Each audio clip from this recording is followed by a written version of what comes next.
우리가 시편 말씀을 읽을 때 조금 우리를 당황스럽게 만드는 것들이 있습니다. 그건 뭐냐면은 이제 원래 이게 시편이 탄식의 시가 있습니다. 그래서 탄식시라고 합니다. 그래서 막 애통하면서 탄식하는 거죠. 왜 하나님 이러십니까 하면서 막 우리로 치면 이제 눈물 흘리면서 우는 겁니다. 그래서 이 탄식의 시가 있고요. 근데 또 탄식의 시만 있는 게 아니라 그거보다 한 단계 더 높은 게 있습니다. 이 탄식의 시에서 한 단계 더 높은 건 뭐냐면 저주시입니다. 저주. 주님 죄를 저주해 주세요. 주님 죄를 저주해 주세요. 막 이러면서 사람을 특정인을 지칭하면서 저 친구를 저주해 주세요 하는 거를 저주시라고 그럽니다. 그래서 이게 이제 우리 지금 현대 시대에 보면은 아니 예수님이 오른쪽 뺨을 맞으면 왼뺨도 대라고 그랬는데 어떻게 저주할 수 있냐라고 하면서 좀 우리를 당황스럽게 만드는 그런 시들을 저주시라고 그럽니다. 근데 오늘 이 시도 일종의 저주시와 탄식시가 이제 섞여 있는 건데요. 이게 이제 보면은 끊임없이 괴롭힘을 당하는 이스라엘이 이제 하나님 앞에 올리는 시입니다. 그래가지고 조직적으로 이제 뭐 믿지 않는 자들, 우리로 치면 이제 뭐라고 그럴까요? 애굽 군대들, 애굽에서 종살이했죠. 그리고 바벨론의 사람들이 그들을 이제 노예로 부릴 때 그들 앞에서 드렸던 시이기도 하고요. 또 심지어는 같이 믿는 자들 안에서 여기 보면 이제 나중에 시온을 미워하는 자들이라는 표현이 나옵니다. 그래서 여기 두 가지 표현이 나오는데 하나는 이스라엘을 이제 압제하는 자가 나오고 시온을 미워하는 자가 나오는데 두 개가 살짝 다릅니다. 이스라엘을 미워하는 자는 아마 다른 나라, 믿지 않는 이방 나라였을 것이고요. 시온을 미워한다는 말은 그 유대 안에 있는 이스라엘 안에 있는데 그 시온 성에 있는 사람들을 미워하는, 즉 같은 형제들 중에 그들의 마음을 어렵게 하는 자들을 고난받고 있는 누군가가 지금 하나님 앞에 드리는 기도입니다. 제가 이렇게 보니까 이 시를 이렇게 읽다 보니까 우리 인생도 이 두 가지 형태로 고난이 옵니다. 믿지 않는 자들, 이 세상, 우리를 압제하는 이 세상과 어떻게 보면은 정말 저 교회 안에 있지 않는 자들이 우리를 막 공격하고 압제할 수 있습니다. 그래서 어떨 때는 예전에 시민권 따기 전에는 그 딸 때까지가 그 어려운 과정 고통들이 정말 너무너무 힘들어서 울부짖는 많은 분들, 우리 경제적인 어려움으로 인해서 이거는 뭐 우리가 어떻게 할 수가 없어요. 아무리 열심히 일하면 뭐합니까? 바깥에서 이게 안 되는데요. 그래서 끊임없는 고통 가운데 있는 그런 외부로부터 오는 그런 적들이 있고요. 또 한 가지는 뭐냐면 아까 제가 얘기한 것처럼 같이 우리 어떻게 보면 신앙 안에 있다고 할 수도 있고 어떻게 보면 우리 가족일 수도 있고 우리 친지일 수도 있는데 그 같은 그 안에서 또 우리를 괴롭히고 고통스럽게 하는 그 고난이 두 가지 형태로 있습니다. 차라리 외부에서 오는 고통이면은 주님 어떻게 한번 해주세요라고 할 수도 있는데 이게 뭐 같은 친구라든지 아니면은 뭐 같은 공동체 안에 있는 사람이라든지 아니면 같은 형제 중에 있다면은 그것도 참 어려운 일입니다. 그래서 오늘 이 시편의 기자가 어떻게 하나님 앞에 기도하는지 우리 한번 봤으면 좋겠는데요. 먼저 우리가 1절 2절 말씀 보면요, 계속해서 끊임없이 그들이 괴롭혔다라고 나와 있습니다. 한번 제가 읽어볼게요. 이스라엘은 이제 말하기를 그들이 내가 어릴 때부터 여러 번 나를 괴롭혔도다. 그들이 내가 어릴 때부터 여러 번 나를 괴롭혔나니 나를 이기지 못하였도다.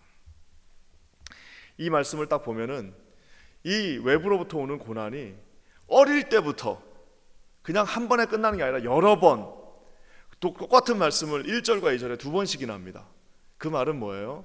한 번에 그냥 끝나는 게 아니라 이런 외부로부터 오는 고난이 어릴 때부터 내 인생이 시작되는 순간부터, 보통은 이제 고등학교 졸업하고 세상을 나가면서부터 시작되지만 어떤 참 비참한 가족들이나 현실 속에서는 아주 어린 나이에서부터 이미 경제적인 그 어려움 속에 내몰리기도 하고 고통 속에 내몰리기도 하고 정말 어쩔 수 없는 그 상황 속으로 내몰리기도 하는 그런 모습들을 보게 됩니다.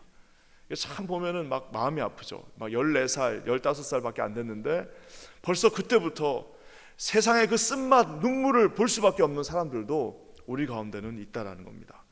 그게 한 번에 오는 게 아니라 여러 번에 걸쳐서 계속해서 반복적으로 우리에게 다가왔다라고 얘기하고 있습니다. 얼마나 힘들었으면 심지어는요 3절에 뭐라고 나와 있냐면은 밭 가는 자들이 내 등을 갈아 그 고랑을 길게 지었다라고 얘기하고 있습니다.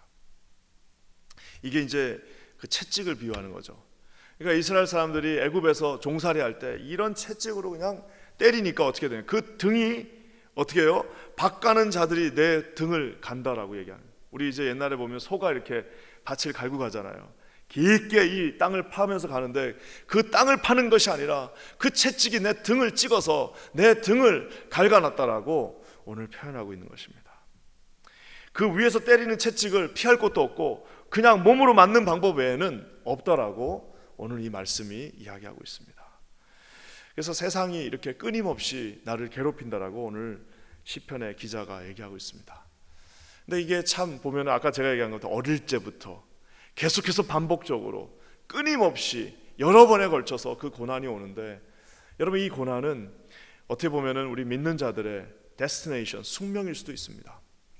그 많은 선지자들이 그 고난 가운데 있었고요, 우리가 사랑하는 예수님이 그 고난 가운데 있었고요, 사도 바울이 그 고난의 길을 갔고요, 심지어는 우리 모든 믿음의 선배들도 그 고난의 길을 걸어왔습니다. 그렇기 때문에 우리 하나님 앞에서 저와 여러분 뭐예요? 핍박받는 것은 당연한 일이라고 말씀이 이야기하고 있습니다.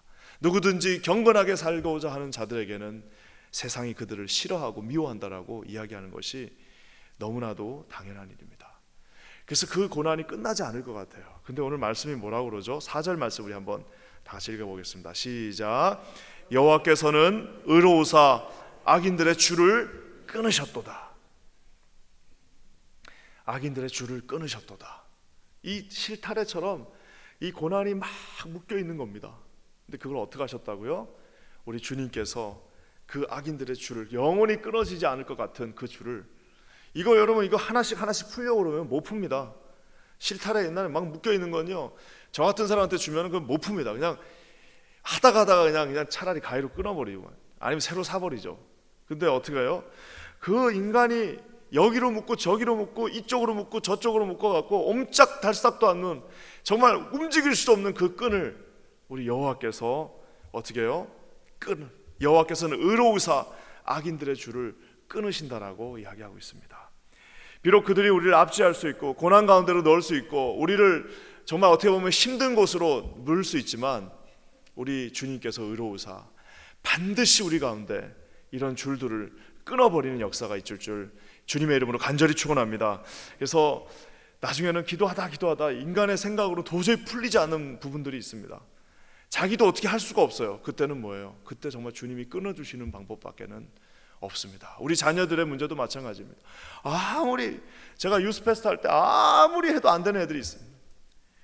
진짜 나한테 그 아버지가 진짜 모든 권한만 주시면 내가 진짜 가서 그냥 때리면서 좀 하고 싶어요. 막 진짜 방망이를 가지고 와서 정말 한국에 데려가 가지고 미국에서 못 때리니까 가서 그냥 한 달 동안 진짜 내가 빠따를 때려가면서라도 고치고 싶은데 안 됩니다. 애들 못 바꿉니다. 어떻게 해야 돼요?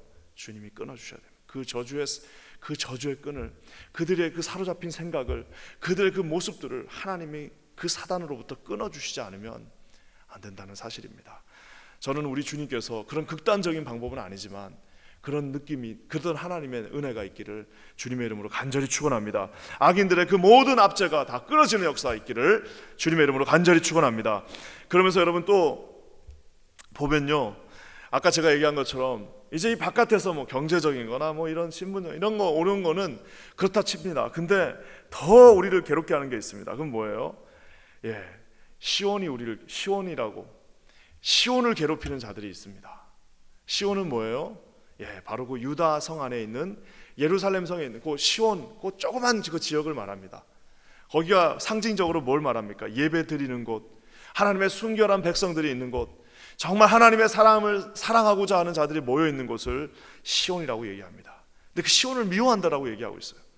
그 왜 시온을 미워할까요? 아니 예배 잘 드리고 하나님 앞에 최선을 다해서 살려고 하고 있고 누구 해주려고 하지 않고 그냥 온전하게 하나님 앞에 서서 정말 그분을 높이고 그분을 위해서 살기를 작정하고 있는 자들을 왜 누군가는 핍박을 할까요? 왜 그럴까요?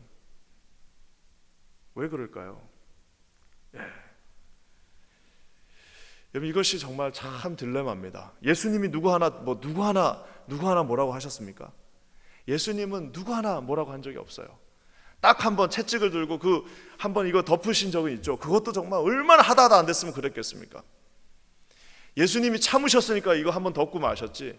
아마 정말 성격이 좀 그러셨으면 아마 한 번 불을 내리시지 않았겠어요. 다 태워버리죠. 우리 주님께서 아무에게도 해하지 않았지만 그는 어린 양처럼 고난을 당할 수밖에 없었습니다. 어떤 면에서는 아까 제가 얘기한 것처럼 이것이 우리 믿는 자들의 데스티네이션, 운명일 수도 있습니다. 우리 하나님 앞에서 정말 온전하게 살고자 하는 자들을 세상도 가만 놔두지 않지만 그냥 왔다 갔다 하는, 그냥 어떻게 보면은 명목상의 크리스찬들도 그게 싫은 겁니다. 왜요? 우리가 편안하게 지금 예수를 믿는 듯 마는 듯 하면서 편안하게 자리는데 한 사람이 그곳에서 정말 막 기준을 세우고 한 사람이 그곳에서 너무 지나치게 하면 어떻게 되겠어요? 마음이 불편해지는 겁니다. 아니 좀 대충 하지 왜 쟤는 저러냐, 저 두 내우가 왜 우리를 괴롭히는지 모르겠다. 괴롭힌 게 아니에요. 그게 정상인데 그렇게 살지 못하는 자들은 어떻게 해요? 우리를 괴롭힌다라고 생각합니다. 오늘 여기 보면은 5절 말씀을 한번 우리 다 같이 읽어볼까요? 5절입니다. 시작. 무릇 시온을 미워하는 자들은 수치를 당하여 물러갈지어다. 시온을 미워하는 자들은 수치를 당하며 물러갈지어다. 이런데 여기서 이 물러갈지어다 이 말은 이제 히브리어는 동사가 많지가 않습니다. 2개밖에 없는데요, 미래형입니다. 그래서 뭐냐면 이걸 여러 개로 해석할 수 있어요. 수치를 당할 것이다. 그러니까 우리 시온을 미워하는 자들은 수치를 당할 것이야 하면서 미래형으로 말할 수도 있고요.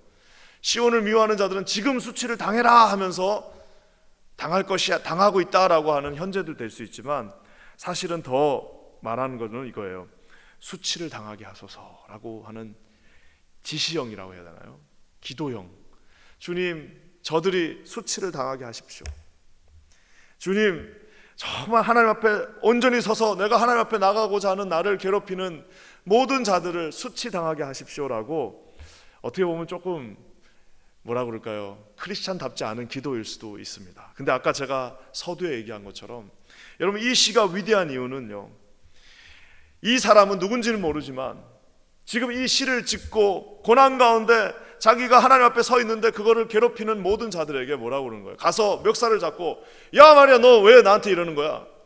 너 말이야, 내가 뭘 잘못했는데? 너 내가 말이야 이렇게 하면서 막 억울함을 호소하지 않았습니다. 내가 이 말이야 이렇게 하나님을 잘 섬기는데 너 왜 나한테 이러는 거야? 내가 지금 최선을 다하고 있는데 너 지금 네가 뭔데? 하면서 같이 싸우지 않았습니다. 어떻게 하는 거예요? 예, 하나님 앞에, 오직 하나님 앞에, 주님, 도저히 못 참겠습니다. 도저히 참을 수가 없습니다. 하지만 제가 결단하는 것은 내 입술로 그 앞에 가서 싸우거나 내 입술로 그를 내 입술로 그를 나쁘다고 얘기하지 않겠습니다. 주님, 저를 수치를 당하게 해주십시오. 하나님 앞에, 온전히 하나님 앞에 드려지는 기도라는 것입니다. 원수를 사랑하라. 예, 겉으로는 그렇게 말하지만 그 사람은 엄청나게 하나님 앞에 기도해야 됩니다. 어떻게 해요? 주님, 원수를 사랑하게 해주십시오. 하나님, 뺨을 맞았는데 때리지 않게 해주십시오. 하지만 주께서 그에게 수치를 당하게 해주십시오. It's your business. 나는 내가 할 일을 다 하겠습니다. 나는 크리스찬으로서, 나는 하나님의 아들로서, 나는 하나님의 딸로서 주께서 나에게 맡겨주신 대로 그대로 하겠습니다. 하지만 저쪽 파트는 It's your business. 여러분, 그래서 교회를 위해서 기도하는 것도 그런 겁니다. 목회자들을 위해서 기도하는 것도, 목회자가 뭐 잘못하면 하나님이 다 알아서 하십니다. 그래서 It's your business. 나는 내가 할 일을 최선을 다하게 하시옵소서. 수치를 당하게 하소서. 여러분, 이것이 바로 그런 의미라는 사실을 기억하시기를 주님의 이름으로 간절히 축원합니다. 그래서 우리 교회가 이렇게 그냥 혼자 하나님 앞에 웅얼거리면서 기도하는 사람들이 많았으면 좋겠어요. 네, 그러면 바깥에서는 평안과 화평이 오게 되어 있습니다. 아니 뭐 때리는데, 맞고 있는데 뭐 무슨 싸움이 나겠습니까? 때리시 계속 맞고 있어. 무슨 싸움이 나겠습니까? 계속 맞고 있는데 뭔 싸움이? 때리다가 지치면 안 때리겠죠. 뭐 하다가도 가만히 있으면 뭐 어떻게 싸움이 나겠습니까? 왜 싸움이 나는 거예요? 한 대 맞고 한 2대까지 맞았는데 내가 말이야 왕년에 하면서 이제 하면은 그게 싸움이 나는 거죠. 그렇지만 오늘 뭐예요? 주님, 저는 기도하면서 하나님 앞에 나갑니다. 주님이 알아서 하여 주시옵소서. 여러분, 이런 기도가 우리 모두의 기도가 되기를 간절히 축원합니다. 여러분, 말씀을 마무리하면서요, 여러분 이렇게 말한 것처럼 믿지 않는 자들에게 고난을 받고, 심지어는 그 아는 이너서클 안에서도 고난을 받고, 등이 어떻게 해요? 아까 제가 박가는 자들이 내 등을 갈아 그 고랑을 파괴하소서, 하는 것 같습니다라고 하면서 등짝에 그 고난을 받아. 우리가 이 말씀을 이렇게 쭉 읽다 보면 처음에는 이제 야 맞아 내가 이런 고난을 당했어. 정말 하나님 내 마음 어떻게 이렇게 잘 아실까? 잘 아는 이유가 있습니다. 하나님이 우리의 마음을 잘 아시는 이유가 있어요. 여러분 이 말씀에 지금 처음에는 이거 내 이야기다 내 이야기. 세상이 나를 힘들게 하고 교회 안에서도 나를 힘들게 하고 우리 형제들도 나를 힘들게 한다. 내 이야기다. 내가 등에 그런 고난을 받은 것 같은 느낌이 난다는데 실제로 그 고난을 받으신 분이 있지 않습니까? 여러분 우리가 아는 것처럼 이 말씀을 가지고 이사야 선지자가 이렇게 말하고 있습니다. 그가 찔림은 우리의 허물 때문이요 그가 상함은 우리의 죄악 때문이라. 그가 징계를 받음으로 우리는 평화를 누리고 그가 채찍에 맞음으로 우리는 나음을 받았도다. 사랑하는 성도 여러분, 주님이 가신 길입니다. 그게 우리의 운명입니다. 제자가 되길 원하느냐? 네 십자가를 지고 나를 따르라는 그 말이 우리 주님이 이미 가신 그 길을 우리가 쫓아가는 겁니다. 오늘 우리 사랑하는 성도들에게 이런 위로와 은혜가 있기를 주님의 이름으로 간절히 축원합니다. 깊은 하나님의 묵상 안에서 하나님의 말씀을 깊이 묵상하는 가운데서 우리 이곳에 새벽을 찾은 모든 성도들에게 이런 깊이 있는 하나님의 정말 말씀에 깊이 들어가는 그런 놀라운 은혜가 있기를 주님의 이름으로 간절히 축원합니다. 우리 기도하겠습니다. 하나님 참 감사합니다. 오늘도 우리에게 이 귀한 말씀처럼 아버지 하나님 하나님의 깊은 말씀 가운데서 위로를 받게 하시고 주께서 주시는 은혜가 우리 공동체 안에 날마다 충만하게 흐르게 하여 주시옵소서. 오직 하나님을 의지하며 하나님께 모든 것을 아뢰며 하나님과만 대면하는 우리 깊은 자들 되게 하여 주시옵소서. 그렇게 하실 주님 찬양합니다. 예수님의 이름으로 간절히 기도합니다.